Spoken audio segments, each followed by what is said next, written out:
Hello everyone, welcome back to my YouTube channel. On this channel, I make videos about community services and learning different topics which are related to community sector. In today's video, we are going to be talking about 3 myths about crisis. This is a very useful and interesting topic for anyone studying community services or for someone who just wants to help or support a friend, a family member, or someone in a crisis situation. So let's start. Myth number 1, the crisis is always a catastrophe. This is not true.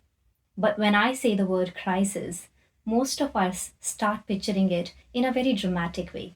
While these situations are true, a crisis isn't always very large scale or catastrophic. For your client, a crisis may be something very personal and very less visible. For example, losing a job or having a difficult relationship or a financial difficulty.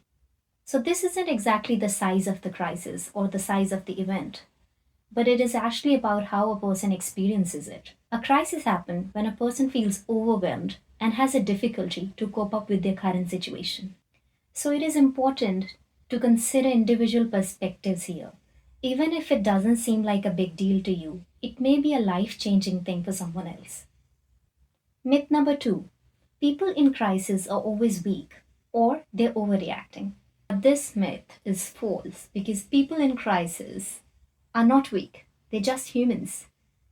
When someone is experiencing crisis, they're just experiencing a temporary loss of control. Think of it in this way: if you've broken your arm or your leg, would that make you weak? You would not be considered weak because you need support to cope up with it or you need support to heal. The same is applicable for mental health and emotional well being. It's important to understand that people feel different in different situations. What may seem very manageable to you may push someone into a crisis, which is why it's important to show sympathy and not judgment. This can happen to anyone, including you and me. It just depends on the circumstances. Myth number 3, if I can't solve the problem, I can't support.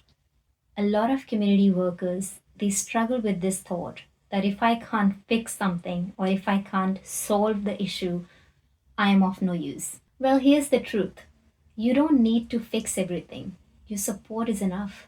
Sometimes your role is just to be there for the person, be a listening ear, or to provide them that safety. You can do that by just being with the person. You can do that by validating their emotions, how they're feeling. You can do that by simply lending your ear. Think of the resources. Think of the resources they might need in that situation and then refer them to those. What matters the most here is your willingness to listen, to validate, to be empathetic, and to be there for the person. Your presence and your company can just be as powerful as any other support. So, there you have it, the 3 myths about crisis. Being in crisis isn't always catastrophic. Someone who's in crisis isn't a weak person. And lastly, you don't have to fix the issue to provide your support. I hope you find this useful. If you do, please consider subscribing to my channel. Thanks for watching. Keep learning, and I'll see you in the next one.